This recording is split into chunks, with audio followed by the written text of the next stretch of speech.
participação das crianças no culto que é devido ao Senhor. Irmãos, nós entramos num período que a tradição da igreja chama de Quaresma. Desde já, lembrando os irmãos que isso não é necessariamente coisa da igreja católica, é coisa da igreja cristã. É um período que desde muito cedo, um período de 40 dias em que a igreja entendeu um momento de dedicação ao Senhor, de reflexão sobre o Evangelho, sobre as verdades do Evangelho, para a gente avaliar o nosso coração, para a gente se dedicar mais ao Senhor, à compreensão das verdades do Senhor. Então, é um período de reflexão e preparação para a Páscoa. Então, durante esses próximos domingos, nós teremos mensagens que nos levam a essa reflexão no Evangelho, na obra de Jesus Cristo, para aquecer o nosso coração, avaliar o nosso coração a partir da mensagem do Evangelho de Jesus Cristo. E a ênfase, a partir do próximo domingo, será na ressurreição. Nós vamos ter o domingo de Páscoa, que nós comemoramos a ressurreição de Cristo. Então, as mensagens que nós teremos nos próximos domingos serão voltadas para a questão da ressurreição. Mas hoje, nós queremos olhar Romanos, queremos olhar a mensagem de Romanos. E o objetivo, abra sua Bíblia em Romanos, o objetivo é lembrar o Evangelho. Quando o apóstolo Paulo escreve à igreja de Corinto, no capítulo 15, ele diz: irmãos, eu venho lembrar-lhes o Evangelho. E em todas as cartas de Paulo, Paulo sempre em algum momento vai lembrar o Evangelho, vai expor o Evangelho. E ele vai aplicar o Evangelho em cada área da vida das pessoas. Então, irmãos, como alguns dizem, nós precisamos de um banho de Evangelho todo dia. Nós precisamos meditar no Evangelho todos os dias, para nós termos gratidão no nosso coração, louvor ao Senhor. Então, o objetivo nesses dias é isso. E hoje, olhando na carta de Paulo aos Romanos, nós queremos olhar o Evangelho, a aplicação dele nas nossas vidas, com esse objetivo, de aquecer o nosso coração, de refletir nas verdades do Senhor. Então, abra no capítulo 12, e eu quero ler os versículos 1 e 2, e a partir desse versículo, olhar a carta inteira num panorama bem rápido nessa noite. É um panorama. Diz assim a palavra do Senhor, Romanos capítulo 12, versículos 1 e 2. Portanto, irmãos, pelas misericórdias de Deus, peço que ofereçam o seu corpo como um sacrifício vivo, santo e agradável a Deus. Este é o culto racional de vocês. E não vivam conforme o padrão deste mundo, mas deixem que Deus os transforme pela renovação da mente, para que possam experimentar qual é a boa, agradável e perfeita vontade de Deus. Oremos mais uma vez, meus irmãos. Senhor, mais uma vez nós clamamos ao Senhor. Nos dá a compreensão da Tua palavra. Que o Teu Espírito ilumine a nossa mente.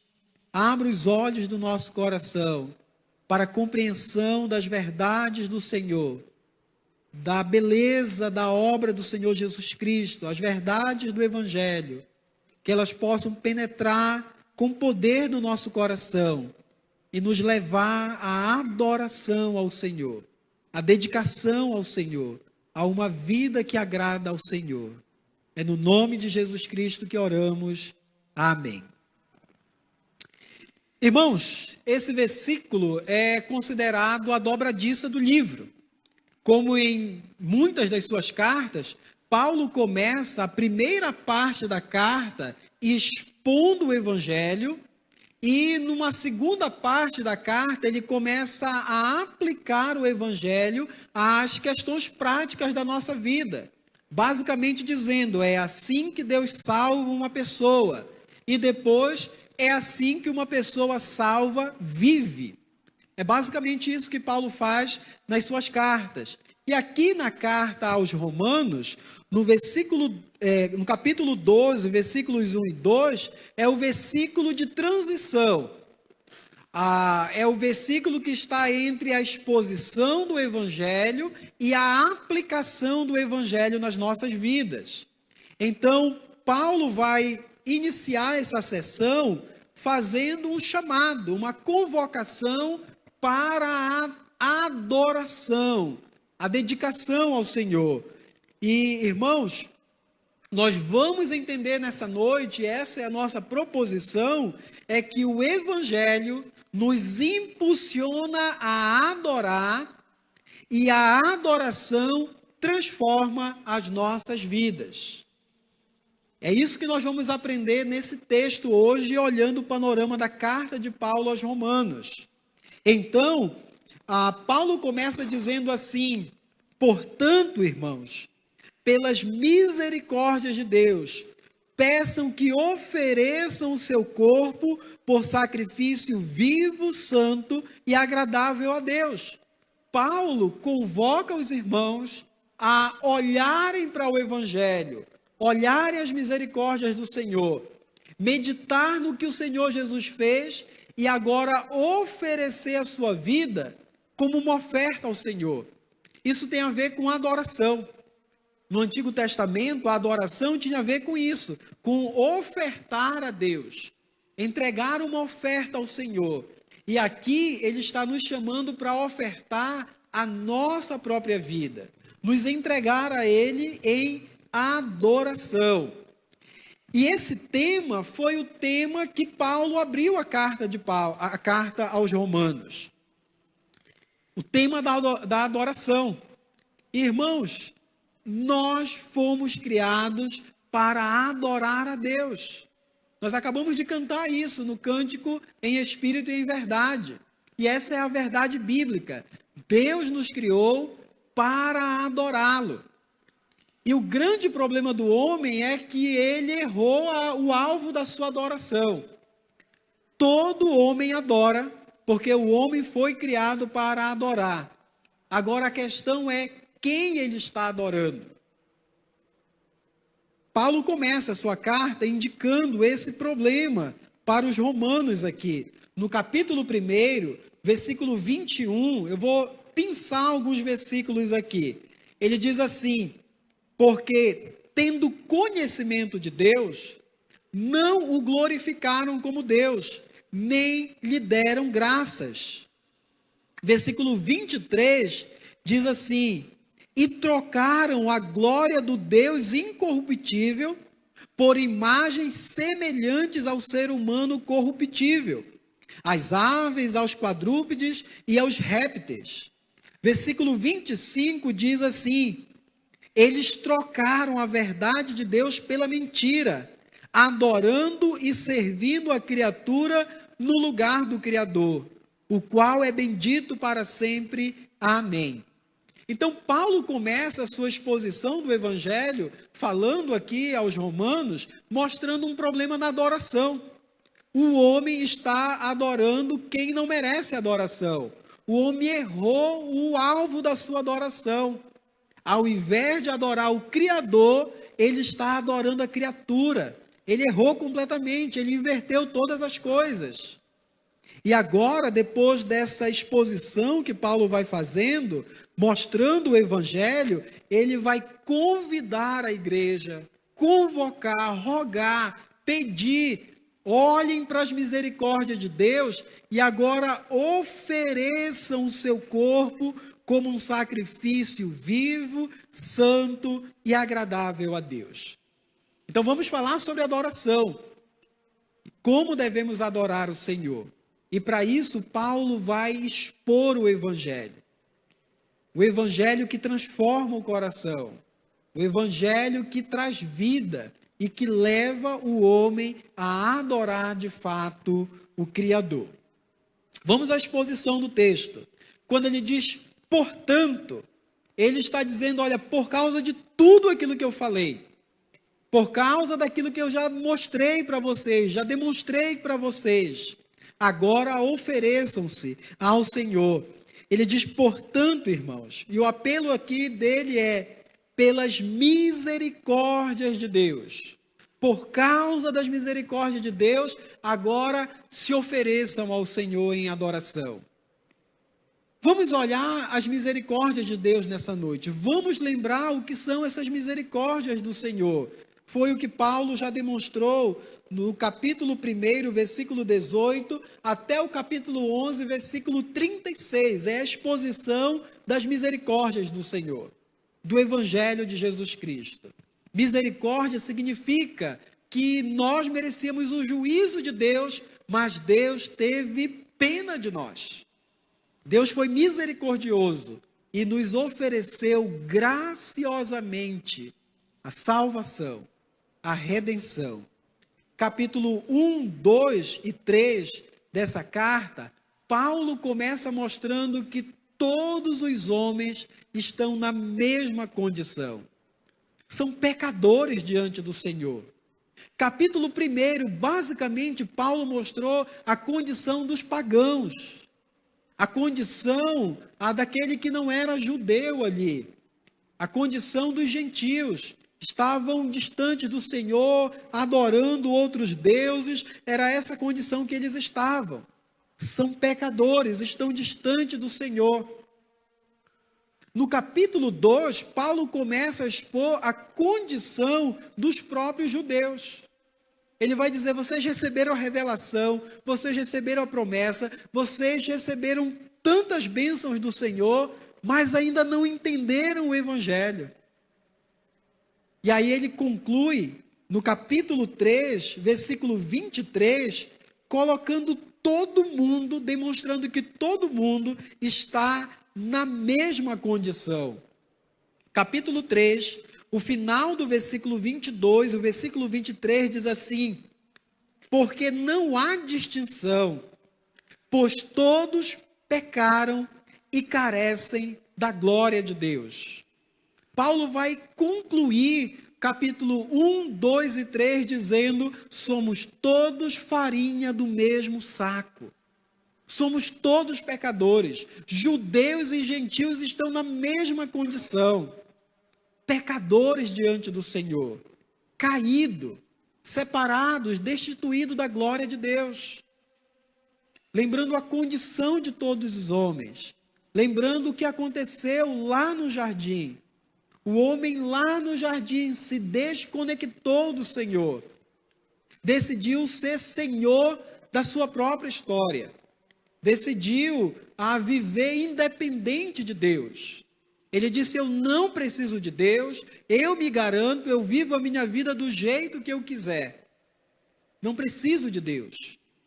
Paulo demonstra nesses 3 capítulos que o homem está nessa condição, pecador. E por causa dessa condição, ele adora ele mesmo, ele adora uma criatura, ele adora tudo que aparece na frente dele. Calvino disse certa vez que o coração do homem é uma fábrica de ídolos. Uma vez que ele está desconectado de Deus, uma vez que ele errou o alvo da sua adoração, ele pode adorar qualquer coisa. Qualquer coisa. E no momento que nós vivemos, no mundo que nós vivemos, nós temos alguns templos de adoração. Nós podemos olhar o templo de adoração do consumismo. Nós podemos olhar o templo de adoração do próprio corpo, onde não se trata mais de uma questão de saúde, mas de uma questão de estética, né? As academias lotadas e lotadas de espelho para todo lado. É bom se exercitar, é bom fazer academia. Mas quando vira um culto ao corpo, é idolatria. E por aí vai, a gente poderia pensar em tantas formas de idolatria. Paulo vai demonstrar aqui que isso é resultado dessa condição do homem pecador, separado de Deus, do homem que se desconectou do Senhor, que está adorando a criatura ao invés do Criador. Só que quando chega nesse ponto, Paulo começa a falar sobre a justificação pela fé. Ele já demonstrou, já puxou o tapete de todo mundo. Todo mundo é pecador. E agora ele começa a mostrar o meio de salvação. Como é que o Senhor salva uma pessoa?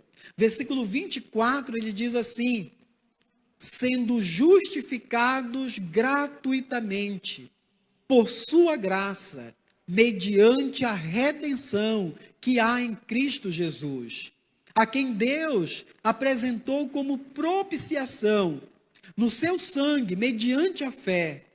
Deus fez isso para manifestar a sua justiça, por ter ele, na sua tolerância, deixado impunes os pecados anteriormente cometidos, tendo em vista a manifestação da sua justiça no tempo presente, a fim de que o próprio Deus seja justo e o justificador daquele que tem fé em Jesus. Irmãos, aqui nós temos o centro do Evangelho. Nesses versículos, nós temos aqui a exposição perfeita do que Jesus fez por nós, da provisão de Deus para as nossas vidas. Nós temos versículos aqui fundamentais para a compreensão do Evangelho. E eu posso resumir esses versículos dizendo que Deus apresentou Jesus como uma oferta substitutiva. Essa propiciação aqui, que Deus apresentou como propiciação, você deve lembrar que no templo tinha a Arca da Aliança, que tinha em cima o propiciatório. O propiciatório era o local, era tipo uma tampa grande da Arca da Aliança, onde o sumo sacerdote, uma vez por ano, entrava e oferecia o sangue de um animal como uma oferta pelo pecado. Quando o sumo sacerdote saía dali depois de oferecer essa oferta, quando ele saía vivo dali, o povo celebrava, comemorava. Mais um ano, Deus aceitou a nossa oferta, não vamos morrer. O animal substituía o homem. O animal morria, o sangue do animal era oferecido como uma oferta pelo pecado, porque Deus já tinha dito que o salário do pecado é a morte. O homem pecou, ele deve morrer. E essa era a nossa condição. Nós pecamos, merecemos o justo juízo de Deus. Mas ele, na sua misericórdia, providenciou um substituto para nós, Jesus Cristo. Na cruz, Jesus assume os nossos pecados. O nosso pecado é colocado nele e punido nele. E a sua vida justa é dada para nós. Na cruz, Jesus levou o nosso pecado. E agora todo aquele que crer no Senhor Jesus como seu Senhor e Salvador, recebe os créditos de Jesus. O mérito de Jesus. A vida que nenhum de nós nunca ia conseguir viver, Jesus viveu. E Ele nos dá essa vida, que é o mérito para a salvação, é um crédito na nossa conta, para nos apresentarmos diante do Senhor. Então, essa é a provisão de Deus para o homem. O seu Filho que foi dado no nosso lugar, como uma oferta pelo pecado. Então, aqui nós temos o centro do Evangelho. Se você está em Cristo, você foi perdoado dos seus pecados. Se você está em Cristo, se isso já é uma realidade na sua vida, se você já se arrependeu do seu pecado e creu em Cristo Jesus como Senhor, agora você está numa condição favorável diante de Deus. que o capítulo 5, Paulo vai demonstrar. No versículo 1 diz assim, o versículo 4 ele vai falar da salvação pela fé, mostrando o exemplo de Abraão. No capítulo 5 ele diz, irmãos, esse aqui é um dos meus versículos preferidos. Ele diz assim, versículo 1, justificados, pois, mediante a fé, temos paz com Deus por meio do nosso Senhor Jesus Cristo. Irmãos, esse é um dos versículos mais extraordinários de toda a Escritura. Lembrar que por causa da queda, por causa da maneira como nós vivíamos, a ira de Deus estava direcionada para nós. Por mais que a gente não admita e não perceba, estávamos em guerra contra Deus. E Deus estava com as suas armas apontadas na nossa direção. O juízo dele estava vindo sobre nós. Mas por causa da obra do Senhor Jesus Cristo, a paz foi estabelecida. Justificados, pois, mediante a fé, temos paz com Deus por meio do nosso Senhor Jesus Cristo. Nós nos rendemos. Nós, por uma obra do Senhor, entendemos que não tínhamos condições de continuar lutando contra Deus. Baixamos as nossas armas. E o Senhor também tirou as armas dele da nossa direção. A punição que nós íamos receber, Jesus recebeu. E agora Deus não está mais contra nós. Deus é por nós. Agora nós podemos experimentar paz com Deus e paz de Deus. Paz com Deus porque Ele não é nosso inimigo. Ele é nosso Pai, Ele é nosso amigo. Ele nos recebe como filhos. E aí nós experimentamos também a paz de Deus no nosso coração. De ter a certeza que somos aceitos por Ele, por causa do seu amor, que é demonstrado no versículo 8. Mas Deus prova o seu próprio amor para conosco, pelo fato de Cristo ter morrido por nós, quando ainda éramos pecadores. Não era porque a gente merecia. Não foi porque você se esforçou tanto, você melhorou tanto a sua vida, aí você mereceu, Deus deu o seu Filho como uma oferta pelo perdão dos seus pecados. Foi quando nós estávamos na nossa pior condição, na pior miséria, inimigos de Deus, Ele deu o seu Filho como um resgate para nos salvar. É a misericórdia do Senhor. É o amor do Senhor na nossa direção. Na próxima parte aqui do capítulo 5, o que Paulo vai demonstrar é que em Adão todos nós estamos condenados. Mas agora veio um segundo homem, um homem perfeito, veio Jesus Cristo, e se estamos em Cristo, estamos seguros, estamos perdoados. Versículo 19 diz, porque como pela desobediência de um só homem, Adão, muitos se tornaram pecadores, assim também, por meio da obediência de um só, Jesus Cristo, muitos se tornarão justos diante de Deus. Em Adão estamos perdidos, em Cristo estamos salvos, em paz com Deus, seguros na obra de Jesus Cristo. Capítulo 6, Paulo vai tratar da santificação, da vida no Espírito. Ele vai começar a mostrar, capítulo 6, capítulo 7, como Deus opera em nós a santificação. Como é que o pecado é mortificado em nós e como é que as obras de justiça vão aparecer na nossa vida. Como é esse processo de santificação que o Senhor opera em nós. Capítulo 8, Paulo vai falar sobre a segurança da salvação. E vai demonstrar que se estamos em Cristo, se nascemos de novo, nos arrependemos do nosso pecado, cremos em Cristo Jesus, estamos seguros em Jesus. No capítulo 8, versículo 1 diz assim: agora, pois, já não existe nenhuma condenação para os que estão em Cristo Jesus. Nenhuma condenação.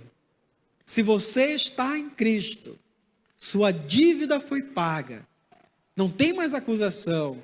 Não tem nada que te faça agora condenado, culpado diante de Deus, porque Jesus pagou toda a nossa dívida. Então estamos seguros na obra do Senhor Jesus Cristo, de forma que no versículo 33, capítulo 8, versículo 33, ele diz: quem intentará acusação contra os eleitos de Deus? Uma vez que Jesus Cristo pagou o preço do nosso pecado, estamos seguros diante dele. Quem agora vai intentar acusação contra os eleitos de Deus? Versículo 35 diz: quem nos separará do amor de Cristo? E aí, ele vai continuar fazendo perguntas e demonstrando a segurança que temos na obra de Cristo. Ele diz assim: será tribulação, ou angústia, ou perseguição, ou fome, ou nudez, ou perigo, ou espada, morte? Como está escrito: por amor de ti, somos entregues à morte continuamente. Fomos considerados como ovelhas para o matadouro. Em todas estas coisas, porém, somos mais que vencedores, por meio daquele que nos amou. Porque eu estou bem certo de que nem a morte, nem a vida, nem os anjos, nem os principados, nem as coisas do presente, nem do porvir, nem os poderes, nem a altura, nem a profundidade, nem qualquer outra criatura poderá nos separar do amor de Deus que está em Cristo Jesus, nosso Senhor. Nada pode nos separar. Estamos seguros em Cristo. Se você está em Cristo, você está seguro nesse relacionamento. Nada pode nos separar do amor de Deus. Capítulo 9, capítulo 10 e capítulo 11, Paulo vai começar a introduzir aqui o tema da situação do povo de Israel. Esse povo que rejeitou o Senhor, que rejeitou o Salvador, que não entendeu a obra de Jesus Cristo, como é que Deus vai tratar com eles? Como é que Deus pode salvá-los? E ele vai demonstrar isso, que Deus ainda vai tratar com o povo de Israel. A sua palavra, as suas promessas vão se cumprir sobre esse povo. Aquilo que o Senhor prometeu, ele vai cumprir. A sua obra será realizada no povo de Israel.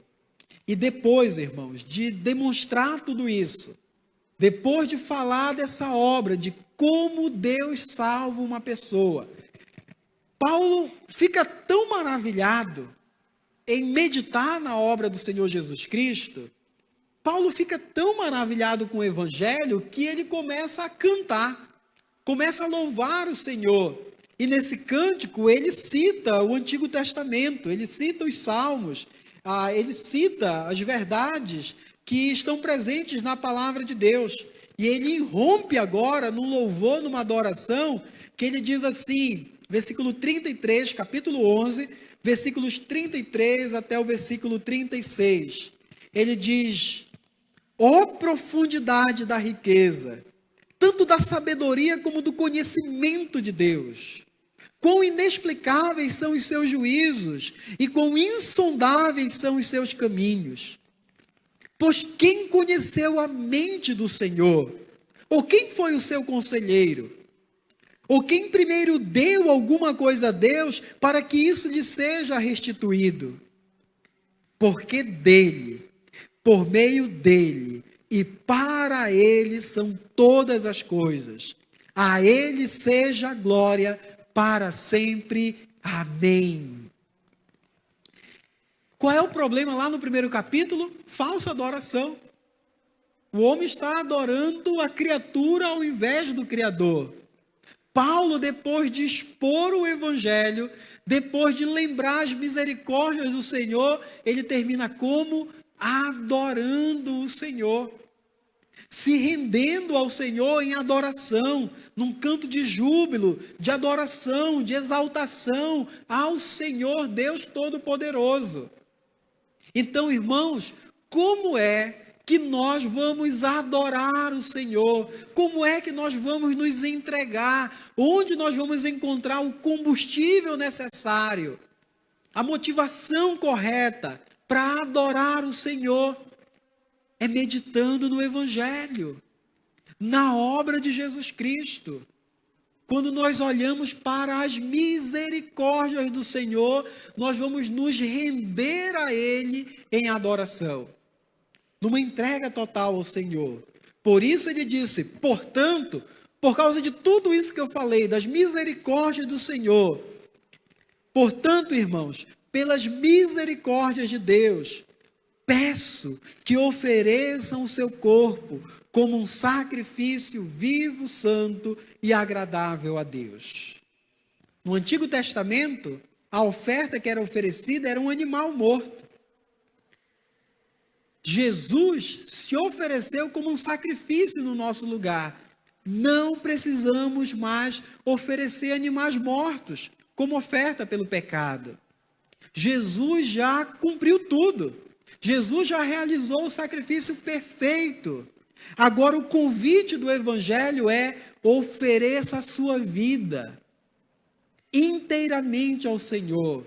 Seu corpo, sua alma, sua mente, sua vontade, o ser inteiro oferecido a Deus como uma oferta a Ele, como uma entrega total ao Senhor. Isso é adoração verdadeira. Uma entrega total ao Senhor. Se oferecer como uma oferta viva a Ele. Ele diz como um sacrifício vivo, contrário às ofertas do Antigo Testamento. Agora é um sacrifício vivo, é todo o nosso ser, o homem na sua inteireza se entregando ao Senhor. Ele fala como um sacrifício santo. No templo você tinha os utensílios santos ali. Santos era separado para Deus, era dedicado, era consagrado a Deus. Ofereça a sua vida como esse utensílio separado para Deus, dedicado a Ele, consagrado totalmente a Ele, que não se oferece ao pecado, se oferece a Deus. E ele fala também de um sacrifício agradável a Ele, agradável a Deus, uma vida que é vivida de forma que agrada ao Senhor, que vive a sua vontade e traz prazer, alegria para Deus. Eu vou falar um pouco mais sobre isso, sobre essa vida que agrada a Deus, porque é o que Paulo vai falar do versículo 3 até o capítulo 15. Ele vai falar sobre esse estilo de vida agradável a Deus. Esse culto racional que é oferecido ao Senhor, que tem a ver com essa vida inteiramente entregue a Ele. Então, irmãos, o Evangelho nos impulsiona a adorar, a nos render ao Senhor, a nos entregar, a nos dedicar a Ele, reconhecê-lo, amá-lo, servi-lo, nos consagrar ao Senhor, nos render a Ele. Então, o Evangelho nos impulsiona a adorar e a adoração transforma as nossas vidas. Nos leva a viver da maneira que agrada a Deus. Nos leva a viver essa vida que traz prazer ao Senhor. E é o versículo 2. E ele diz assim: e não vivam conforme os padrões desse mundo, mas deixem que Deus os transforme pela renovação da mente. Ele vai dizer, entregue-se a Ele, dedique-se a Ele, e agora não vivam conforme os padrões desse mundo.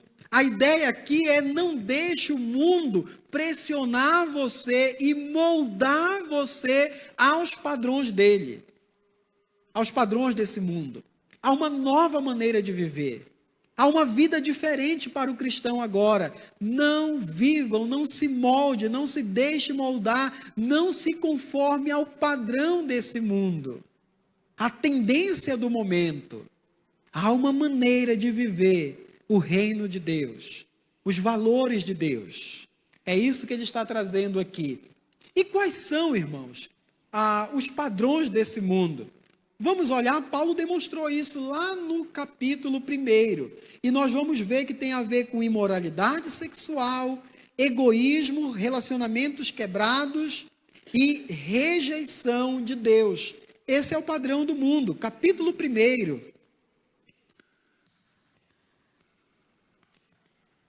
Versículo 26 até o versículo 32. Ele começa tratando aqui da imoralidade sexual. Ele diz, por causa disso, versículo 26, por causa disso, dessa falsa adoração, de trocarem a verdade de Deus pela mentira, adorarem a criatura ao invés do Criador, ele diz, por causa disso, Deus os entregou a paixões vergonhosas. Porque até as mulheres trocaram o modo natural das relações íntimas por outro, contrário à natureza. Da mesma forma, também os homens, deixando o contato natural da mulher, se inflamaram mutuamente em sua sensualidade, cometendo indecência, homens com homens, e recebendo em si mesmo a merecida punição do seu erro. E por haverem desprezado o conhecimento de Deus, o próprio Deus os entregou a um modo de pensar reprovável, para praticarem coisas que não convêm. Então, Paulo começa mostrando aqui, o primeiro aspecto desse padrão desse mundo que é contra Deus, é a imoralidade sexual no seu último grau aqui. Imoralidade sexual. E às vezes a gente olha para esse texto, irmãos, e a gente foca toda a nossa atenção para essa questão. A gente fala contra o homossexualismo, contra qualquer tipo de comportamento moral inadequado, contra todo tipo de moralidade, e a gente foca aqui. Mas o padrão desse mundo não se limita a esse comportamento. Olha o que o versículo 29 vai dizer, e preste bastante atenção, que ele vai falar sobre uma maneira disfuncional de viver os relacionamentos. Relacionamentos quebrados. E olha toda a consequência que ele coloca aqui. Estão cheios de todo tipo de injustiça, perversidade, avareza e maldade. Estão cheios de inveja, homicídio, discórdia, engano e malícia. São difamadores, caluniadores, inimigos de Deus, insolentes, arrogantes, orgulhosos, inventores de males, desobedientes aos pais, insensatos, desleais, sem afeição natural e sem misericórdia. Olha essa lista aqui, meu irmão. Veja como o padrão desse mundo traz características para o homem, comportamentos que machucam, que maltratam, que traz conflito, divisões, separa pessoas, quebra relacionamentos. Tudo aqui nessa lista, que às vezes a gente passa os olhos aqui rapidamente e não presta atenção. Isso aqui é o padrão desse mundo. E quantas dessas coisas aqui, irmãos, ainda estão presentes na nossa vida? Arrogância, inveja, avareza, mentira, tanta coisa que nós já deveríamos ter abandonado, clamado ao Senhor, tira isso da minha vida, Senhor. Eu estou vivendo uma vida errada, eu estou ferindo pessoas, estou quebrando relacionamentos, estou desconsiderando pessoas preciosas que o Senhor criou. Esse é o padrão desse mundo. Viver dessa forma é se moldar ao padrão desse mundo. E ele termina, versículo 32, ele já falou aqui no versículo 30, inimigos de Deus, e o versículo 32 diz, embora conheçam a sentença de Deus, de que os que praticam tais coisas são passíveis de morte, eles não somente as fazem, mas também aprovam.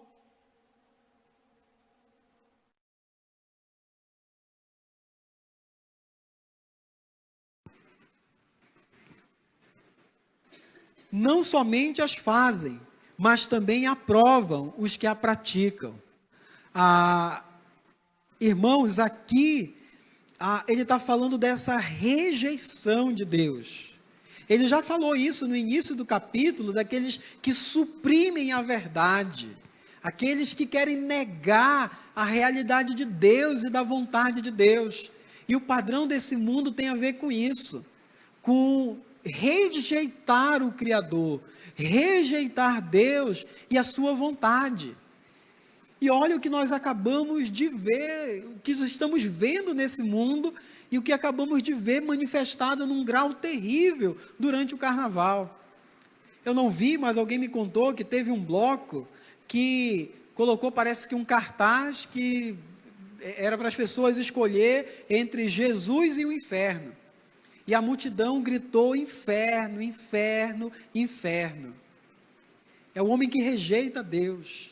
É o homem que nega Jesus, a vontade de Deus. É a condição do homem, é o padrão desse mundo. E o que ele está nos dizendo aqui no capítulo 12, capítulo 12, versículo 2, não vivam conforme os padrões deste mundo, mas deixe que Deus os transforme pela renovação da mente. À medida que nós nos entregamos ao Senhor em adoração, nós vamos abandonar os padrões desse mundo e nós vamos ter a nossa mente transformada, mudada, segundo a vontade de Deus, segundo a vontade dEle. Essa ideia de transforme aqui é a mesma palavra para metamorfose. E essa palavra aqui tem a ver não apenas com uma mudança externa, não apenas com uma mudança de características externas, mas com uma mudança de propósito. Vivíamos uma vida inútil adorando a criatura no lugar do Criador. Agora nós temos um propósito: adorar o Criador, viver a vontade dEle, viver segundo a verdade dEle. Mas deixem que Deus os transforme pela renovação da mente. Enquanto nos entregamos ao Senhor em adoração, Ele vai transformando a nossa vida, transformando a nossa mente. E Ele diz: para que possam experimentar qual é a boa, agradável e perfeita vontade de Deus. E é isso que Ele vai demonstrar de agora em diante, até o final do capítulo 15. Qual é a boa, perfeita e agradável, agradável e perfeita vontade de Deus. Pela renovação da nossa mente, nós vamos viver a vontade do Senhor. E eu quero só ler rapidamente aqui para os irmãos, somente leitura, só para você ter uma percepção do que é essa vontade de Deus, de como nós devemos viver. Versículo 3 até o versículo 8. Nós que estamos em Cristo, recebemos o Espírito do Senhor e temos dons espirituais, e agora, ao contrário do padrão daquele mundo, que é guerra, que é inimizade, que é inveja, que é tudo que separa pessoas, agora nós temos dons espirituais para servir a igreja, para servir um ao outro, para abençoar um ao outro, para viver em unidade, para viver relacionamentos segundo a vontade do Senhor. Versículo 3, ele diz: porque pela graça que me foi dada, digo a cada um de vocês, que não pensem de si mesmo além do que convém. Pelo contrário, pensem com moderação, segundo a medida da fé que Deus repartiu a cada um. Porque assim como num só corpo temos muitos membros, mas nem todos os membros têm a mesma função, assim também nós, embora sejamos muitos, somos um só corpo em Cristo e membros uns dos outros. Temos, porém, diferentes dons segundo a graça que nos foi dada. Se é profecia, seja segundo a proporção da fé. Se é ministério, dediquemo-nos ao ministério. O que ensina, dedique-se ao ensino. O que exorta, faça-o com dedicação. O que contribui, com generosidade. O que preside, com zelo. Quem exerce misericórdia, com alegria. Olha aqui, irmãos, a diferença do padrão desse mundo e o viver no Espírito. Os dons do Espírito que recebemos para servir uns aos outros. Não viver mais em guerras, em discórdias, mas viver relacionamentos nutridos e cuidados por esses dons do Espírito que transforma a nossa vida. E continua.